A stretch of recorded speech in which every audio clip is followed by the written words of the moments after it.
Hello friends, రెండు రకాల games ఉంటాయి. ఒకటి స్టేటస్ గేమ్, మరొకటి వెల్త్ గేమ్. స్టేటస్ గేమ్ కొంతమంది ఆడుతుంటారు, వెల్త్ గేమ్ కొంతమంది ఆడుతుంటారు.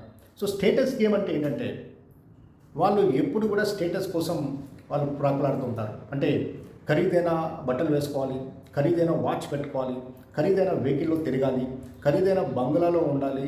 ఎవరు చూసినా నా గురించి, నేను వేసుకున్న బట్టల గురించి, నేను నడిపే వెహికల్ గురించి చర్చించుకోవాలి.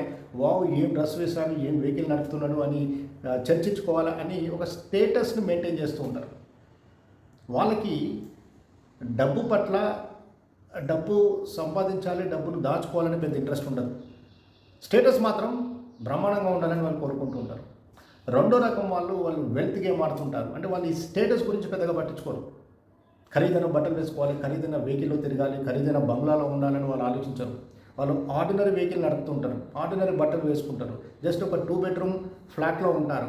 కానీ వాళ్ళ ఫోకస్ అంతా కూడా మనీ, డబ్బును దాచుకోవాలి, డబ్బును ఏ విధంగా మల్టిప్లై చేయాలి, ఏ బిజినెస్ చేస్తే డబ్బు ఇంకా ఎక్కువ వస్తుంది, ఏ పని చేస్తే డబ్బు వస్తుంది అన్న దాని మీద ఫోకస్ చేస్తారు తప్ప మరి ఈ పని చేయడం వల్ల నా స్టేటస్ పడిపోతుందని ఆలోచించరు. సో ఈ 2 రకాలు ఉంటారన్నమాట. సో ఏ రకం ఎంచుకుంటే కరెక్ట్ అన్నది వాళ్ళ మీద డిపెండ్ అవుతుంది. సో ఇక్కడ పాయింట్ ఏంటంటే మీరు ఏ రకానికి చెందినవారు? స్టేటస్ గేమ్ ఆడుతున్నారా, ఇప్పటివరకు వెల్త్ గేమ్ ఆడుతున్నారా? మీరే ఆలోచించండి.